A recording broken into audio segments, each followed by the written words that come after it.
Hello, data protection enthusiasts. This is the video capture for the first panel session during the DARMA Day 2025 event, The Future of Data AI Governance, on May 16th at the Meydenbaur Convention Center in Bellevue, Washington State. AI governance refers to the processes, policies, and ethical considerations that guide the development, deployment, and use of AI systems and models. Data management is critical in the world today. Here is the informative, critical panel session on the future of data and AI.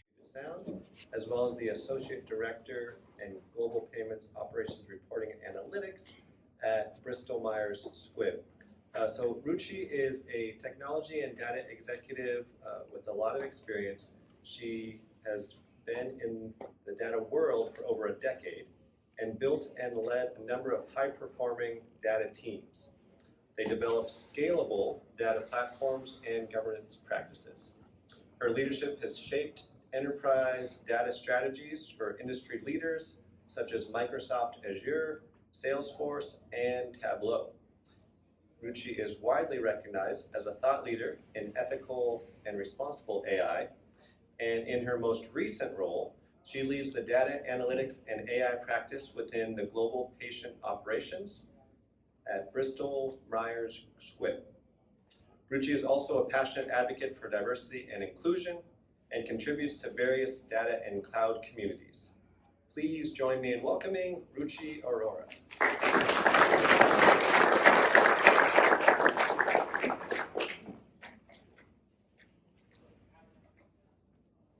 Thank you, Paul. And thanks for running the show and keeping us all awake and engaging. Good afternoon, everyone. I would like to welcome and invite our panelists on stage to discuss our AI application across industries. I would like to welcome David Todd, Technical Community Manager, Forward Networks.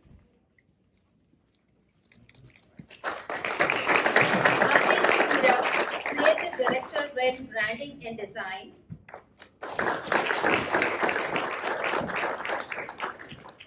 Carl Weaver, Director, Newport Technologies.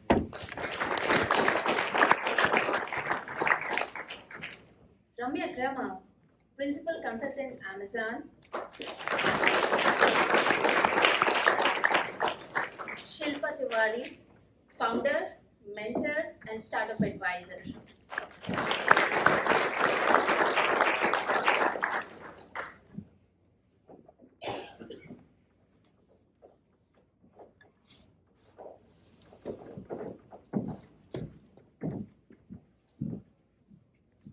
Thank you so much for joining us today. It's our pleasure to have you, and we are very fortunate to have our panelists with a diverse background and distinguished background to discuss about AI implications, disruptions in their own unique field. Thank you again. So, not taking much time here, I would like to request you to introduce yourself to our audience today. Let's start with you. Thank you. My name is Dave Toth. As mentioned, I'm a technical community manager for Forward Networks. For many years, I've worked in cybersecurity as well as network infrastructure, and here today to talk about some of the ways I've seen AI being used, and other ways also that has affected the space, and some of the areas where we're maybe not quite so sure about, and just sort of areas we're waiting to develop. Hello, my name is Hafiz Huda. I've worked in the creative and advertising field. I used to work at digital marketing agencies and ad agencies, and then relocated here in Seattle to lead in-house creative teams at Amazon, Zulily, and Velocity Global. And so, yeah, a lot of these days, AI is how how we're handling a lot of performance marketing and creative ideation. 各位来宾，欢迎参加今天下午的小组。我叫魏卡尔。Good afternoon. My name is Carl Weaver. I'm a wireless market. I'm a mobile device specialist for the Far East. I've worked for companies like Gemalto, which is now Thales, Trustonic, and ARM, promoting embedded mobile device security, especially smart card technologies and semiconductor technologies. I've jumped into the AI chip supply chain with Asia Pacific and the GenAI smartphone revolution, and hopefully we'll talk about that today. Hello everyone, my name is Ramya Rama. I've had the privilege to work with business organizations in aviation and aerospace, helping shape their data and AI strategies from strategy to real execution to creating business value. My background is in software engineering, data engineering, and turned into program management and product leadership. So I bring in a plethora of skill sets to take what Larry talked very beautifully about, really creating data value into knowledge and how do you extract business value out of knowledge management for businesses. So happy to talk more about what we do here in aviation and aerospace. Thank you. Hi everyone, my name's Shilpa. I am a technical advisor to startups. My expertise, I've been working in the machine learning field, and you notice I use the term machine learning because I'm old school. AI has been a new term. So I've been working in this field for the last 8 or 9 years. I was working with Amazon, Microsoft, Siemens, and I've launched quite a few machine learning products from scratch. And hence I'm working with a lot of startups, helping them launch their first products. Because it's easy to do a proof of concept, it's harder when you actually scale it to get to customer usage. I'm also an investor and founder of a few organizations, a nonprofit, etc. So that's me, and looking forward to talking to you all here. Amazing, amazing. Thank you everyone for joining. Let's welcome them with a big round of applause. So let's kick it off with a quick round, and we'll start with you, David. You're just sitting next to me. So yeah, how is AI transforming in your respective field, you think, today? Today I see it's transforming. I think we see quite a bit in terms of a lot of excitement, but also a little bit of hesitation in terms of course, cybersecurity networking. A lot of big security concerns, as I think most of you have, as folks in different organizations that I've spoken with. So there is a lot of excitement about being able to address the mundane, to being able to take care of those day-to-day sort of operations that maybe can be simplified. However, at the same time, we're always worried about infrastructure. We don't want to expose anything that might be that's sensitive. We always want to, and if you talk to, of course, any chief information security officer, CTO, they do not want to see their face on the front page of the paper with some new exposure that's occurred. So we're always, it's sort of the joke of no as a service.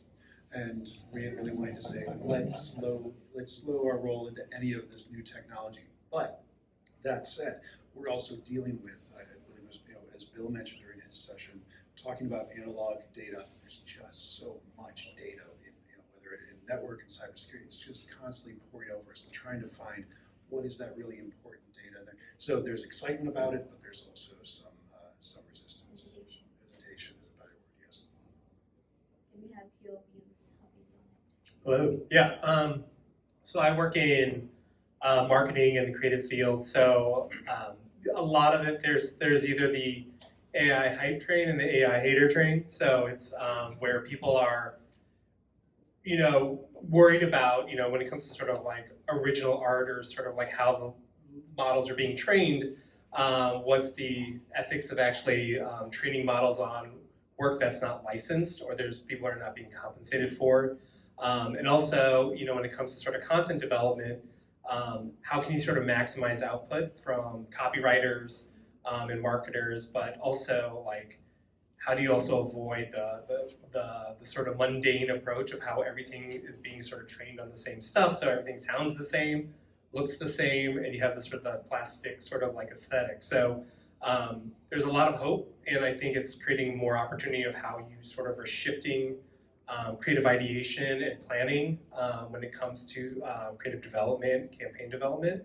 But yeah, I think it's we're in this new shift where creatives, designers, and writers are trying to figure out how to best use the tools to maximize their work.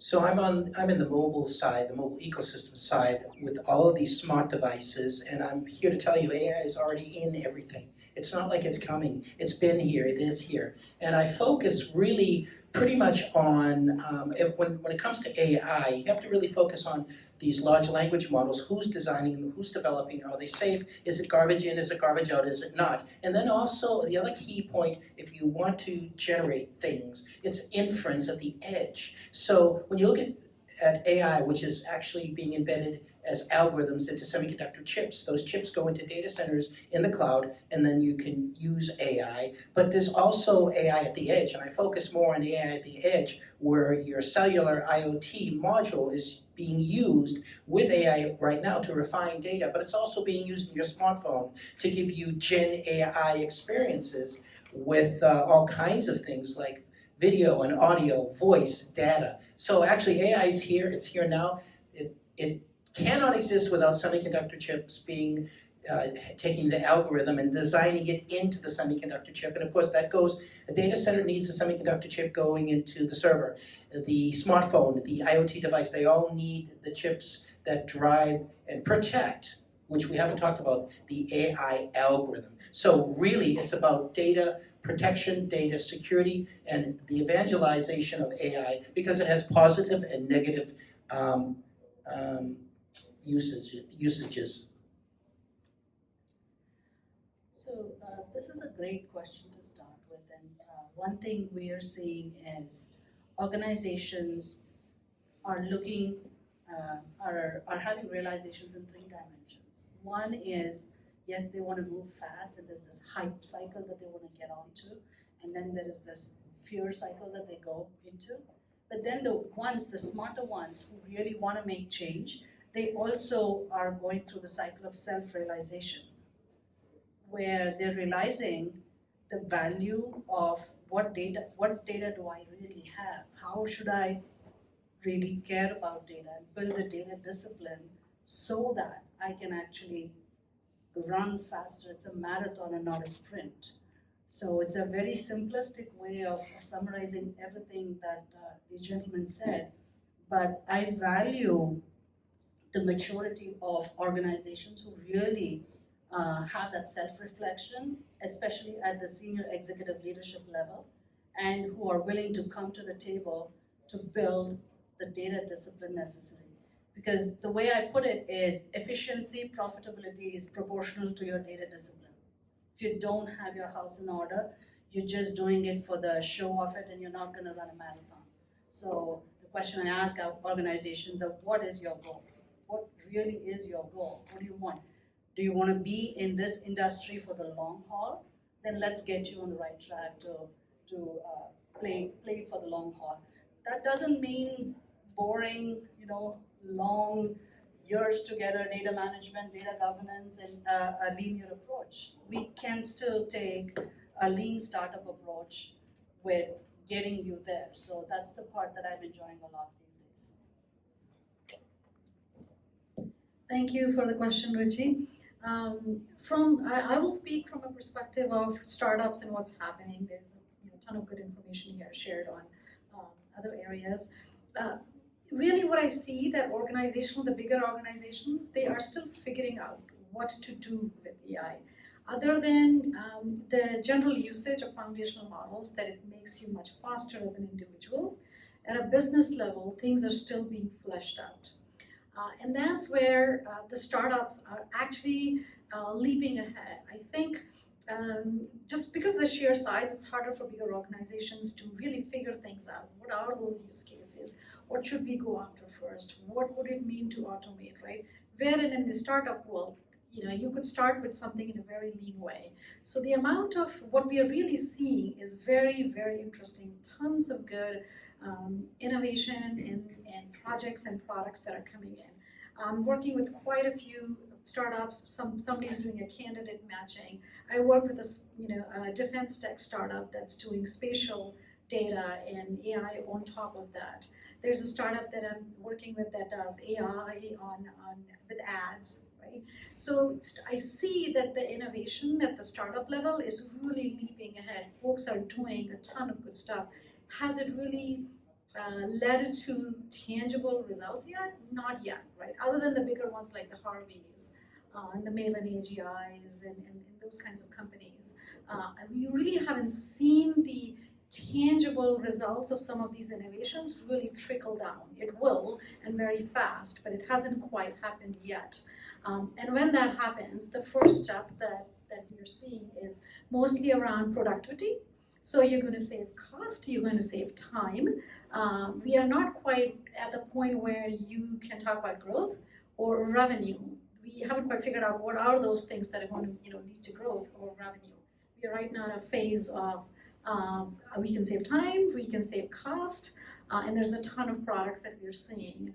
And for those who are engineers, developers here, I don't know how many of you use Windsurf or Cursor.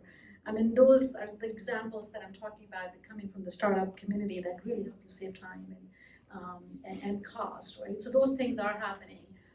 And that's a sort of a perspective from the startup world. Oh, that's amazing. I can totally resonate with the challenges and the theme that came through.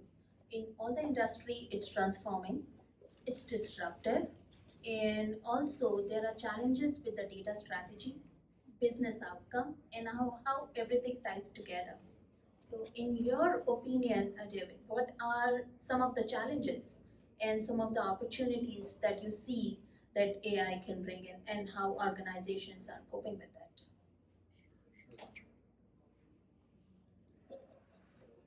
So challenges, I mean, trust.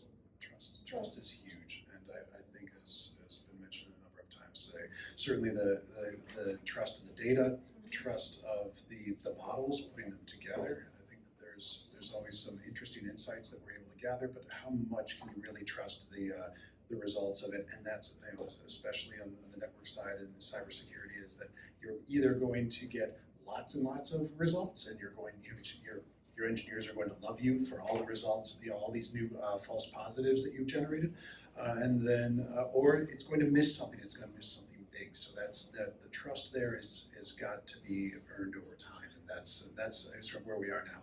Now, on the other side, I see some really amazing opportunities in being able to, like, I've seen some sort of large network operators being able to take APIs into their different applications, being able to use Copilot in order to create natural language queries to say, tell me, how many firewalls do I have? And don't worry, it could be, I don't care what they are. They could be Fortinet, they could be Cisco, whatever it normalizes, being able to have that normalized data to then get results and say, tell me anyone that might have access to this part of the network that might be at risk, or any number of scenarios like that.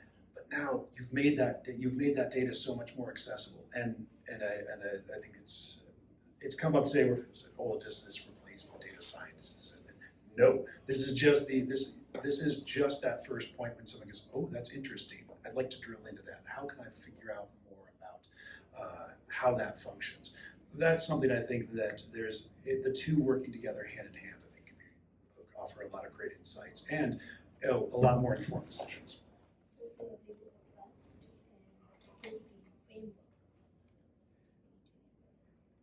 So we're talking about opportunities and risks. Yeah. So I think opportunities it revolves around this idea of moving faster to market, like the opportunity of actually generating more ideas. Obviously, the risk is you get more bad ideas out there, but it's you create more time to actually review, where the human can then assess what is good and what is bad, And I think that's what's really transformative is how fast you can actually, if you don't actually have a larger team, you can use these tools as sort of a way to bounce concepts off and see what sticks before you move to sort of a development phase. The risk, obviously, like David said, is this idea of accountability, or sort of like sources, like what's actually being licensed. Even now, like Adobe is talking about, you can trust Firefly because we actually own all the libraries we train our models against. Like, that's a big thing, because then that makes you feel more secure that, hey, I'm not stealing copyrighted work when I'm generating image or using GenAI or anything like that. So you're going to get that in Getty's also saying like, hey, we have our own library, so we train it as opposed to other models which are basically like crawling the web to steal stuff, right? So that's a pretty scary thing for a lot of creatives, and also to understand that companies and brands don't want to be liable for lawsuits from anything that's generated. So there's also a lot of people, a lot of clients that are very cagey about that sort of thing. So. So I want to focus more on it's risky, but it's also actually a pain point right now. I want to talk about a real world application issue. If you have a video camera, actually what happens is AI is already implemented in many of these video cameras, and it's hallucinating. What do I mean by that? There's a leaf that blows across the camera in the night. It detects it as an intruder. It could be a raccoon. It could be an owl. It detects it, and then it sets off the camera to start videotaping or doing something else, draining your battery. And in the morning, you have more video content because some of these cameras are remote. They actually work with a battery backup. Problem. So this is a kind of I call it kind of an issue in that AI does have a habit of hallucinating. It can't always tell the difference. Trees in the shadows can appear to be a thief or something like that, but the AI is interpreting. It's trying to interpret what that thing is, and it's not done a great job. And this is one very practical example. If you make video cameras, this is a practical example. I want to talk though, let's not look at the bad side of everything. There's a positive side. And in my ecosystem, I see AI-generated virtual assistants, which have been around a long time. You didn't realize they're using AI. I want to talk about user experiences. Listen, one day your smartphone is going to wake you up in the morning, probably listen to either Bach, Beethoven, or you know, grunge music, whatever you like to wake up in the morning to, and it's going to tell you, you might be getting a cold. You should take some cold medicine. So you're going to have personal user experiences where your smartphone is actually going to be your doctor in lieu of a doctor. And then AI is being used in lots of mobile applications now to help with image recognition, and that's also important for mobile payments. It's also important for, think about this, national ID is not just, well, have you all gotten your new ID, your government? If you haven't, don't worry, you can use your passport. But actually, Apple and Google have both put that technology on your smartphone in various states. Unfortunately not Washington State yet. It will happen. But we need AI to make sure that the image that it's recognizing is actually legitimate. So AI is very helpful in doing that. And then, so I also mentioned about how mobile payment uses biometric applications like thumb, iris, voice, face. We need to make sure that that face is real. So AI is actually helping in very, very positive ways for AI and, say, the biometric side of things. So I think I'll stop there. When you talk about risks, especially in the context of aerospace or commercial aviation or even defense, the tolerance for errors is very, very low, right? Accuracy, 100% of the time, every time is required. So for us, the conversation starts with first security first, safety first. So how do you leverage data and AI and tech in general to be able to be accurate and trustworthy because it impacts the business brand, right? So that's where a lot of our questions stem from. And from there, we start looking at opportunities. And AI has been a wonderful, this time and age, I'm really excited to be here at this time because now we can do something about it and do it well when we have a strategic perspective. We talk about specific use cases. If you were to say in the defense, yes, we talk about intelligence, surveillance, reconnaissance, and all that happens. And on the commercial training side, and my work in the past has been around flight training and maintenance training for the human in the loop kind of a thing.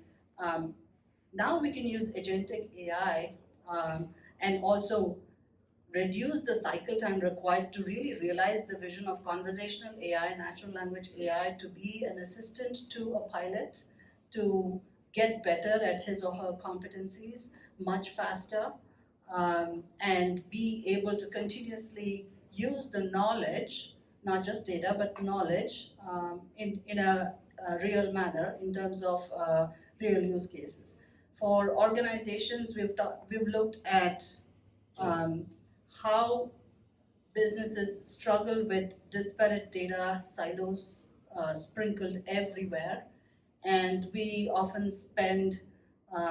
try to invest in people. The first notion is just go hire people and put them on this problem.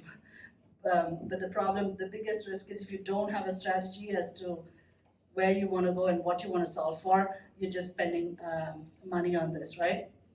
So I try to look at it as a people process data technology from that perspective. And there are risks and opportunities in each of those dimensions.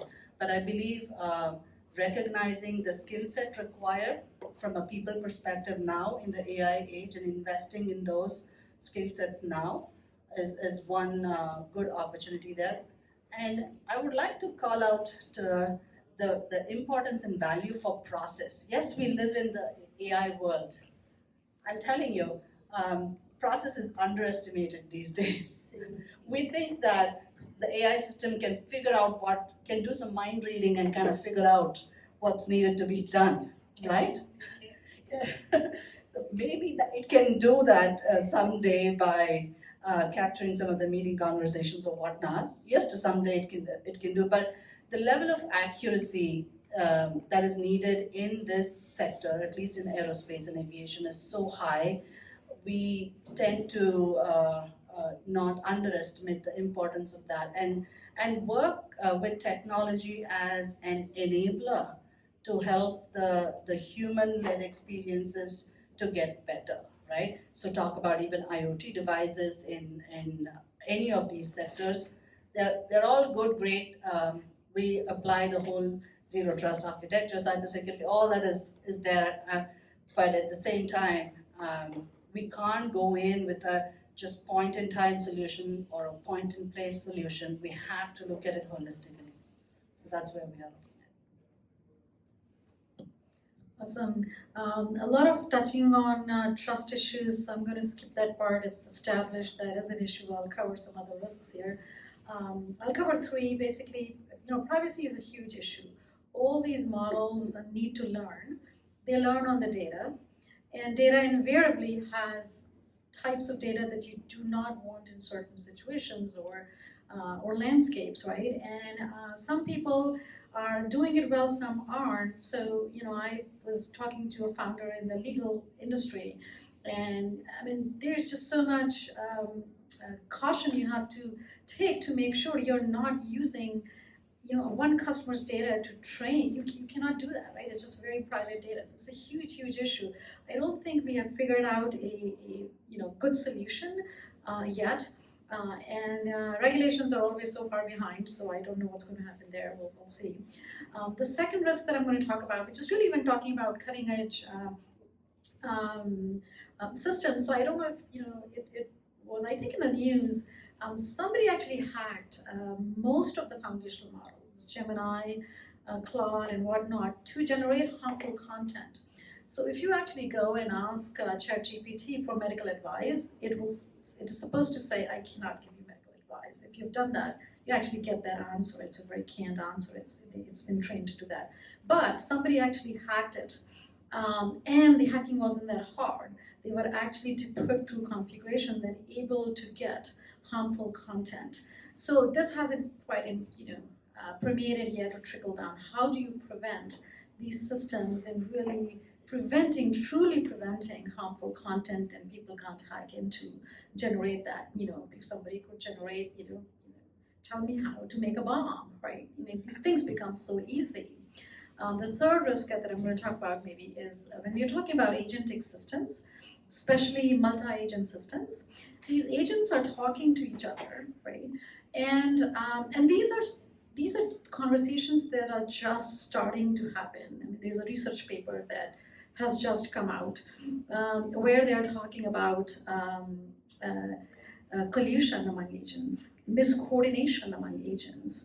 I mean, just think about with all the innovation, all the problems that it will bring, and we aren't even thinking about it yet.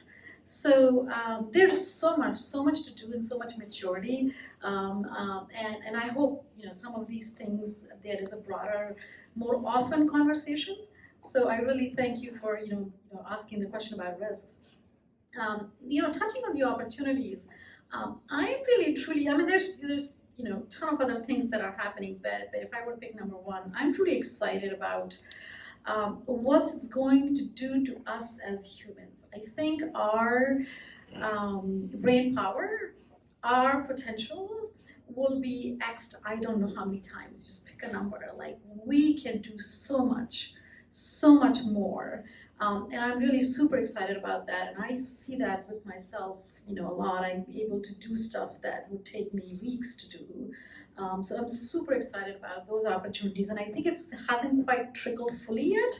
And the models are still maturing, but it's just a couple of years. And I think there's a Moore's law. There's a Moore's law for 7 years, that it's doubling every 7 years, the intelligence. 7 months, actually. Now it is 4 months. So you can imagine how some of this intelligence that we can leverage to become, really increase our brain power. I'm super excited, and I think that opportunity is huge. Absolutely. It's evident that it's disruptive hearing, but there is a universal risk that's coming out.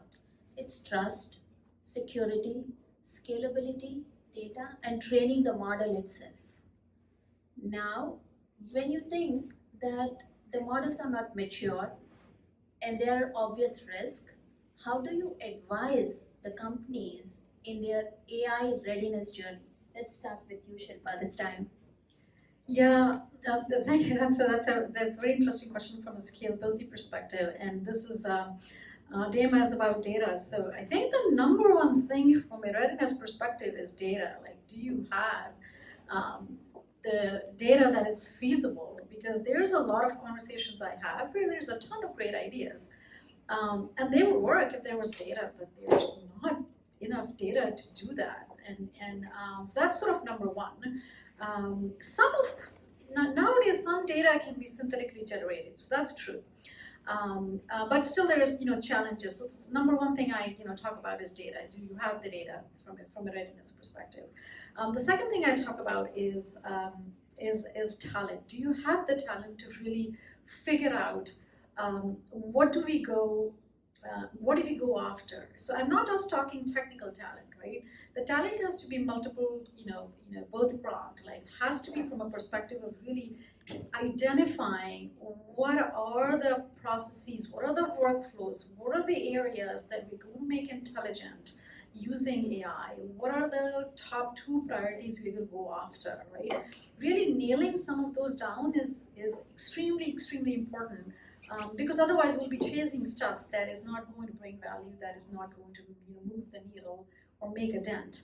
And the third is obviously the talent that you have. Do we have the talent to really do not just a proof of concept, but take it all the way to production? So when we are talking about, there's a lot of talk about multi-agent systems, but even in the startup world, we're just figuring out how we will actually deploy multi-agent systems. What will the architecture looks like? How will they talk to each other? How are we going to monitor them? Like, even if I could prompt away Claude and have it write 3 agents in 2 days, it's not going to go deploy for me. It's not going to go monitor them for me. It's not going to go make sure that the trust is there. It's not going to, the readiness, there's all these aspects that, well, eventually, so there's progress every single day. So those are the 3 areas that I can kind of advise on. And in many cases, some of the foundational principles of people who have actually done software engineering or data engineering, back to Larry's point, all the foundational stuff, all those principles actually come into picture when you're bringing out a cohesive system out. So those things still matter, and those are the skills that you also need to make sure you're able to deploy. You're working intelligent system using the latest AI, tech. It's a great input to this.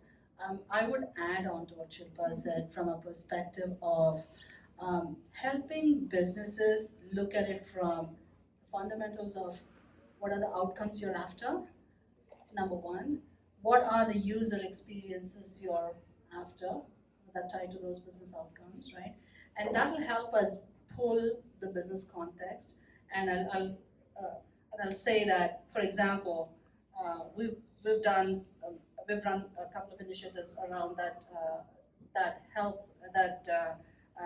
are enabled by the underlying digital twin technology, right? Everybody wants to jump into digital twin, and digital twins have been there for quite some time now. It's nothing new, but it's just gotten smarter, easier, and much more cooler. You can achieve a lot more things, right?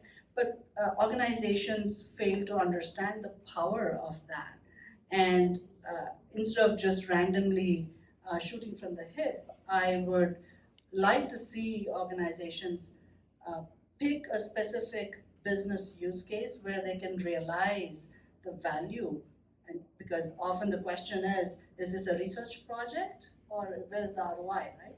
And my recommendation has been, can we take an approach of a dual operating system, right? Basically have a research wing that does the innovation and the groundwork for you, while the other team is working towards solving real business problems right here, right now, and getting the data people closer to the end user and the end customer, so we understand what value we are actually creating with our data and AI solutions out there.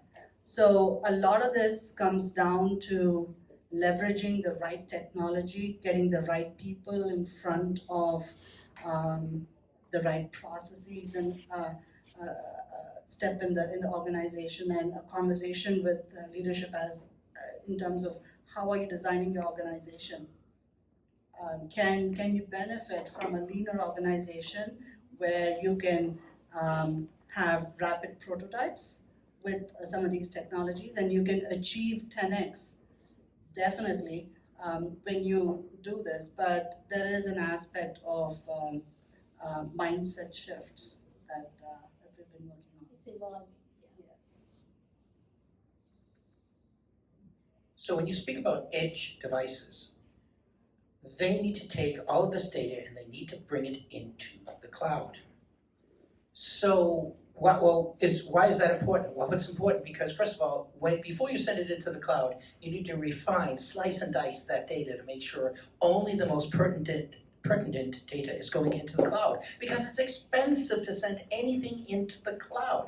So if you're an organization involved in transmitting data from your smartphone, from your IoT device, you care very much about the costs to send data into the cloud. So it's very, very important to make sure, if you want to save money when you're using data, you want to make sure only the most pertinent data is going into your AWS, your Google Cloud, et cetera, et cetera. So AI helps in being able to do that, because you only want the most pertinent data going into the cloud. You don't want everything going into the cloud. It was kind of like today's 9 o'clock session.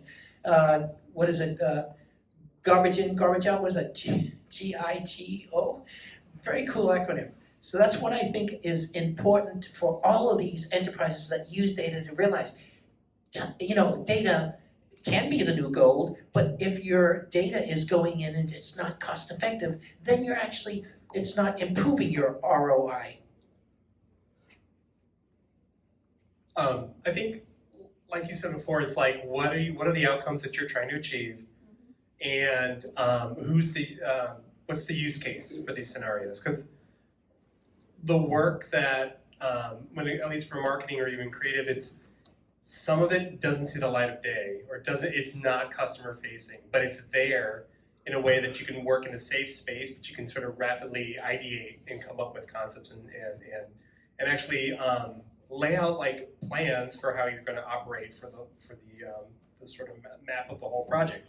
But when it also comes to sort of like training it, if you have a very proprietary client that only wants certain things that to be fed into your LLM or whatever that is, you got to make sure that you have your walled garden of information. Especially like I had a client that it was so much proprietary information, and they were trying to create basically an AI, their own GPT that would actually answer questions for customer service. Obviously, you're trying to reduce the amount of questions and sort of like generate sales leads right before you actually get to them to the next phase. That's sort of stuff like so how you play or how you're going to train those models to generate the content that you want, those outputs. Like you have to be able to understand what that use case and those scenarios are, and set those guardrails so you can actually work in that space in a safe way. When you mentioned the sales side, that brought to mind here that there's two separate parts I see in how we sort of solve inside the business problems, but also how we're solving those and providing business value that the salespeople then take out and take to the customers, because I know that it's every year it gets harder and harder. We've got more the salespeople as they take these things out. What's the payback to my business? What's the ROI I'm going to get? And it used to be a bit easier to sort of come up with some rough numbers, and now they really want to see specifics. And so being able to look at some of these different models, the different ways, maybe creating different user experiences for your products, so that it's something that maybe you do a lot of data analytics within the business, but now saying, well, what can we do to maybe make it easier for customers to identify new ways, and all of a sudden you're a profit center. So these are different ways that you can be able to bring these things together. That's how, as I think about it now, I think it would be great to be able to just offer the product management side of the organization, engineering, different ways of looking at how customers engage with the platform. This is helpful, and it's interesting to see different perspective and how it is influencing and transforming different industries too in various different ways. Now, what do you think, taking about the opportunities, and we know the obvious risk, that's challenges, and we are evolving with that. Now, taking the opportunities, what do you think that is one AI skill or an emerging trend that would be very useful or in the growing next 2-3 years? What do you see coming in the future? I think, as was mentioned a moment ago, I think these agent orchestration of, I think that as we've looked at the way that we organize, the same way that we looked at programming, being able to say, okay, let's make things into their sort of purpose built. Let's make sure that they're optimized, maybe also for security, to be able to create these different layers of access, and to be able to, I think that is, it's something that everybody right now is just sort of very excited about the thing that's right in front of them that solves that point problem. But pretty soon it's going to be like, this is a thing that has access to the PII and person identifiable information within your network. And then, okay, great, but who has access to that, and what agent? And you can just imagine agents hacking away at each other, trying to get more information. I mean, we worry about the end user, but if you can do it millions of times a day and just keep asking questions until you get an answer that you probably shouldn't get, but you do. So. Let's see. When it comes to sort of like opportunities that I see on the forefront are, we're not there yet, but we can imagine your media buying team, when you're doing your ad buys, where you have AI agents actually adjusting the buys in real time on a daily basis.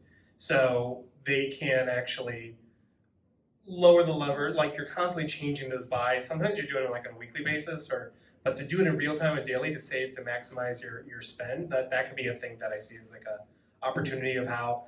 And so then you can focus your dollars somewhere else on creative development, let's say. I also work in a field where performance marketing is kind of disposable content, and if you work in B2B, you're developing it's an arms race of how much stuff you can publish, right? So it's like, I need to output this many blogs or this many white papers. Obviously, you can sort of publish some really horrible things, and you have hallucinations. They're putting crazy stuff out there. But that being said, I think you're going to eventually train those models appropriately based on your business. So you feed it all the actual stuff that is written by the humans within your core team, your in-house team, and that's sort of vetted by humans. But I think that's like another opportunity of how fast you can move to speed to market, because a lot of the content that is sort of developed, at least in sort of the marketing space, some of it is disposable. So you kind of look at it as like, well, I'm just driving sort of, acquisition for customers, for the sales team or whatever. Like those things have an expiration date of about a month or two. So how do you sort of keep that machine going? So I think that's another opportunity that you will see. I also see agentic agents being very, very important, but for a little bit different reason, not actually a human reason. It's a machine reason. If you're driving a Tesla vehicle, and I do see many more of them on the roads these days, well, they're not going to be the only electric vehicle in this country. There are going to be many different types of electric vehicles. Do they talk to each other? No. Teslas probably do. I'm sure Elon is working. Elon, are you here? No, he's not here. In my mind, Tesla vehicles will be able to communicate with each other. No, oh, that's you come from my Arizona factory. Hey, I'm numbered 650,000. You're my brother. Okay, that's what we see for electric vehicles from Tesla. However, there's going to be lots of other electric vehicles. There needs to be a standard where all electric vehicles are communicating with each other so that they can all avoid collisions with each other. Imagine one electric vehicle hitting another electric vehicle. Who's going to argue? That's very funny, right? So I see agentics being important, but I see agentics being important not just for humans to improve our lives. I see it important for machines so that they can communicate with each other in a very positive manner. Does that make any sense? Does that make any sense? I think it does. We have to monitor the machines and make sure they're doing the right things for us. Anyway. That's where humans play an important role still. It's not agentic. It's not AI. Still. Yes. Yes. I think that was wonderfully said. I think at the end of the day, if you are able to communicate between two things, whatever those two things are, and do it well without miscommunication, and without hallucinations, without data accuracy issues, that's a success, I would say. In aviation and aerospace, I would say, specifically, let's talk about one use case, right? In the training space, when we say flight training or maintenance training, right? The opportunity is if we can help our pilots to be competent and help them not be as stressed out in the process as they today are. If you talk to a pilot, I've spoken to many pilots and I have great reverence to them now. It's a field that is not easy. In that use case, if data and AI can help the individual be the best they can be at the most crucial point and at all the times, then we've done something, right? We've created value. And when we do that at scale for businesses in that sector, then we have a solution that has a product market fit. Then we can talk about profitability and all that. So in order to get there, working backwards from there, in order to get there, I believe there are two things. One is, to your point, yes, you look at external stakeholder value, but there's also an internal value. So that's where the concept of data economy comes in with tied into interoperability. And how do we seamlessly connect systems internally and also take care of privacy issues and all that, and be able to deliver that external value. I know I'm talking about way too many things. The data economy also becomes the sharing economy. Exactly, yeah, great point. And one technology I would call out, especially that I've seen, I've been part of, I've had the privilege to be part of, is aerospace manufacturing, where we talk about digital twins. You can build a twin and all that, but you first need the underlying data discipline built out. But when you tie that with simulation-based agentic AI tied into that, then you are achieving scales of economy. right? So that's where I would love to see organizations really have a strategy and stick to it and have the alignment to keep going. It's not something that you can churn out in one day or 1 month. It takes time to do it right, but if you're able to have the right pegs in the right order, it can be done. Beautiful. Yeah, from a skills, we're talking about skills as well, right? Skills. So from a skills One perspective, trend, one skills. That one we see. one trend, one AI trend and skill that we see becoming more important in next 2-3 years. right. So from a trend perspective, the biggest things that I see, from a solutioning perspective, the three big areas are agentic AIs. Everybody kind of talked about that, so it's awesome. Physical AI. So that's mostly, when I say physical AI, I'm referring to humanoids or companies like Figure Robotics that are doing a ton of great work in the kind of products they're putting out, whether it's industrial robots or whether it's a little me robot that walks next to me and does, everything. I mean, folds my laundry, right? Everybody's favorite, fold my laundry, yeah, right? That's my favorite, right? If somebody can fold the laundry. Yes. Yes, and the third piece is the vertical AI. The vertical AI meaning really hyper-specific, hyper-specialized vertical scenarios in a given space, in a given domain. And those are the ones sort of I see these trends coming up. Given these three trends, what do you think the skills might be interesting if these have to light up or sort of scale, right? I'm going to start with the easiest one. Domain knowledge is so important right now. It is understanding the workflows, the use cases, because the AI doesn't yet, it will eventually, it doesn't yet understand the deep use cases in the domains, the workflows. It may understand the content, but not truly the workflows, the use cases. And that's what Harvey has done. It has literally cracked that. It is not about content. For Harvey's a legal tech, huge, big startup now. And they have gone workflow by workflow by workflow, enhanced their offering and built a moat. So really, great time to really be understanding the domain and really, diving deep into that. The other skill that I would say is really learning the AI tools. They are here to, they're always there. AI was always here, but now all these tools that we have, we've got to, learn to use them to our advantage to make us, a lot more productive. So understanding using these tools would be so important. All kinds of tools, that are there. AI is not quite, it will be there eventually, my gosh, like every time I think about it, but right now it's not quite there where it can develop an agent, and that agent can develop a more capable agent, and that agent can develop a more capable agent, and the flywheel of acceleration will eventually happen, but we are not quite there yet. We still have a little bit of a runway, right? And we can use that runway to our advantage. I think that's our window of opportunity.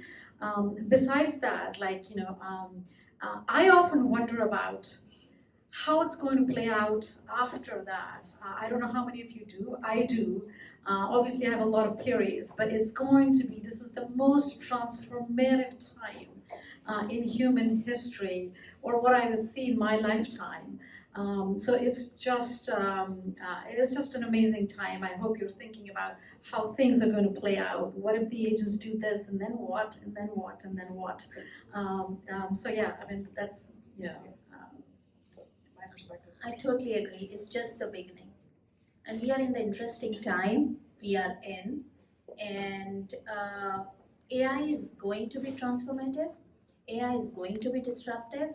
And there is a lot more value. And we have been hearing in the session since morning about the trust, security, human connections, and all this becoming very, very important. How data strategy to be tied to business value, business with the tools and others. With this, doing a quick time check, I already got a ding. So I know we can go on and on. This is such an engaging, deep and interesting session, and hearing perspective in each field was really amazing. So I would like to thank you all for being here. Without your perspectives, this session wouldn't have been so impactful. So thank you all from all of us. Yes, can I leave 5 minutes for the audience to ask questions? Yes, I would like to all of you to participate in the dialogue and use the opportunity to ask questions if you may have.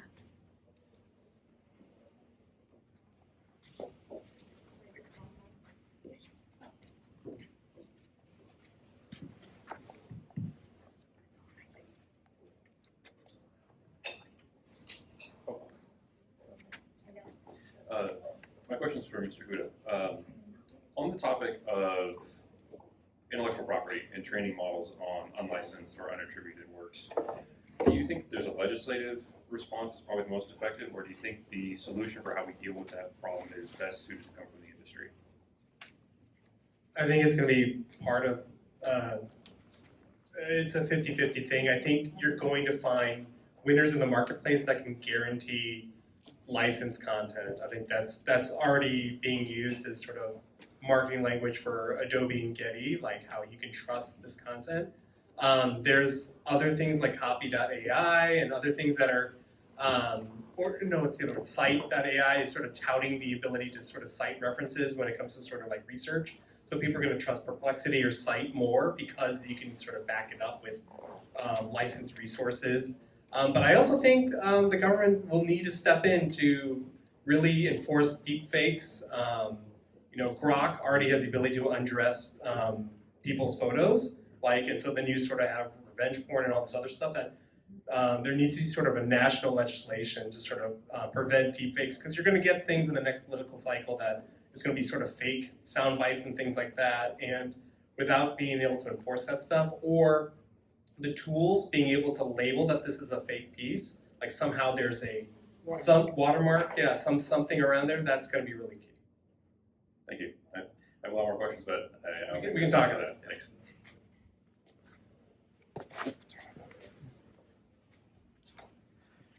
I'm going to take you back about 100 years without AI. Somebody in the government figured out how we could send iron ore overseas and bring it back. And as a result of that, we had the roaring 20s. Great many skyscrapers built. It was wonderful for building infrastructure. It was disruptive, but it also devastated cities like Baltimore, Pittsburgh, and a lot of cities that were steel cities. I lived in Baltimore for 8 years. I experienced a crime where the oldest member of that crime gang was 13 years old. The youngest was 8. So I'm talking about responsibility in AI leadership. This is disruptive. This is going to cause, and we heard from Larry about people using ChatGPT to create data models. The use of technology is great. What I want to hear from you guys is what responsible leadership in AI looks like, and how responsible leadership leads to mitigate some of the unintended consequences of this disruptive technology. Thanks.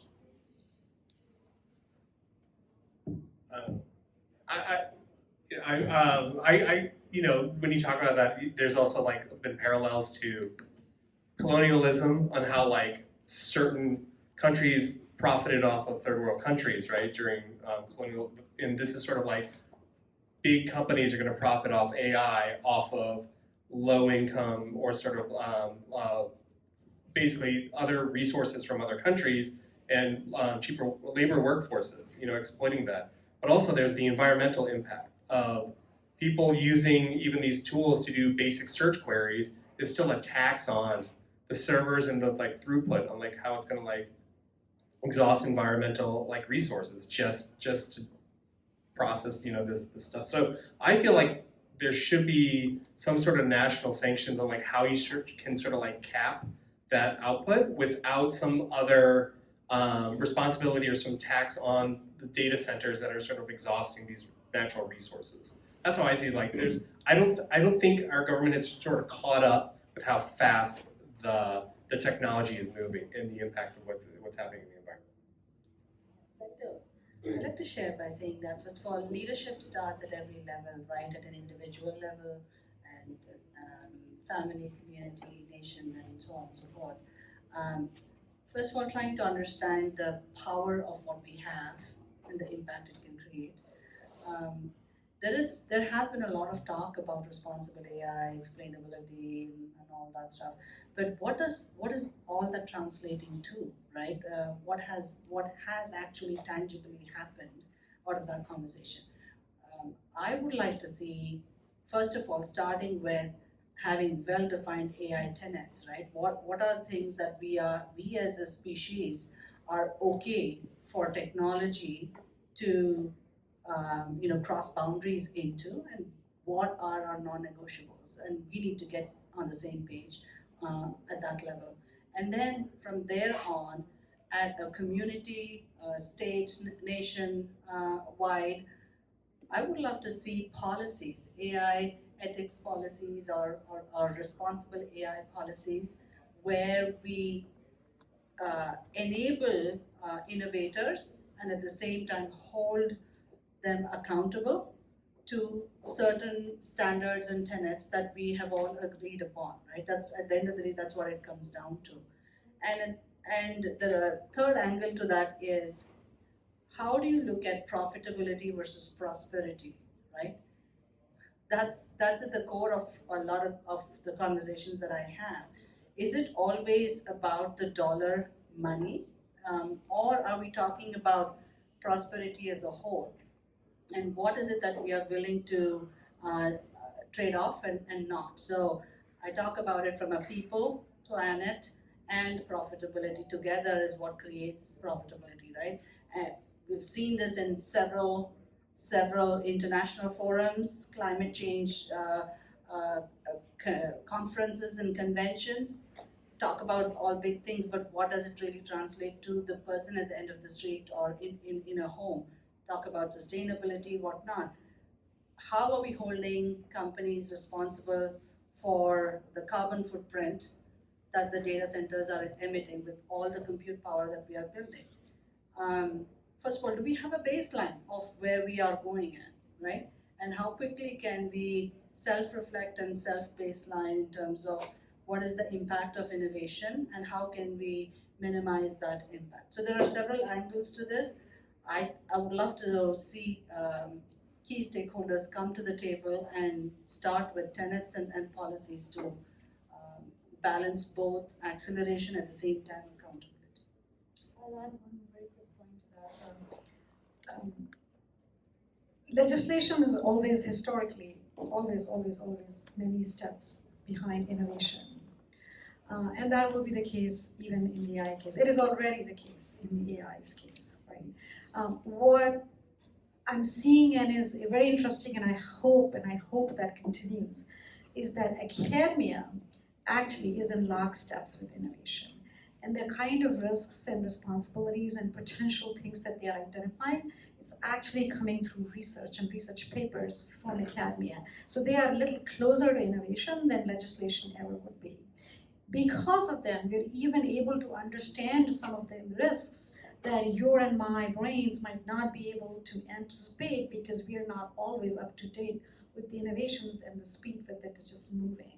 So I really feel that's an angle that should continue, and it is continuing. I see a ton of research coming out in terms of risks and whatnot. Definitely there has to be legislation, and I really hope states like California and Washington take the lead.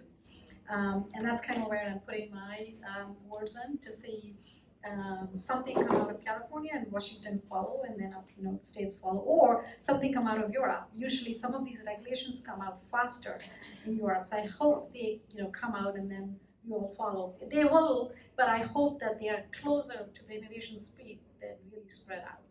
But it's a huge thing, and big risk, and we'll see how it plays out. And thanks for asking such a great question. So data centers emit the most CO2 emissions in the world. This is a fact. I helped to build a green energy data infrastructure network, harnessing the power of Mother Nature, which is solar panels, to take green energy, convert it into data and bring it onto the blockchain. So there are tremendous things being done right now because we have to, because AI generates too much in the data centers, too much heat, and actually water, which we don't even talk about, but actually it's a very important component for semiconductor chip manufacturing, as well as AI ecosystems for the data centers. You need the water to cool down the data centers. Now, I want to bring this back to what is the solution. I think I mentioned this about 10 years ago, and apparently people weren't listening.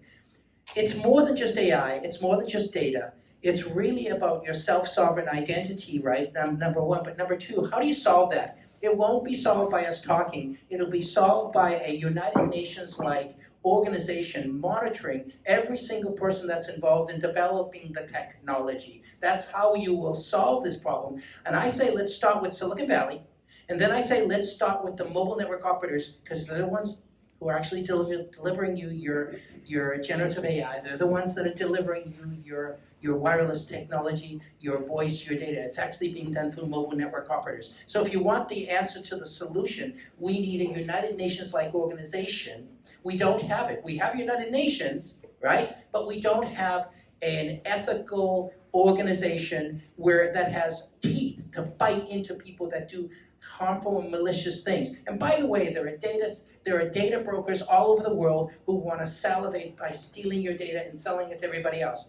And I would say maybe I'm going to take heat for this, but maybe one of the only companies that I could possibly even trust might be Apple. I know I'm going to get a lot of flack for that, but I've seen a lot of cool things. Now, I also want to say something very, very important for this country, which I think we're all kind of missing the point.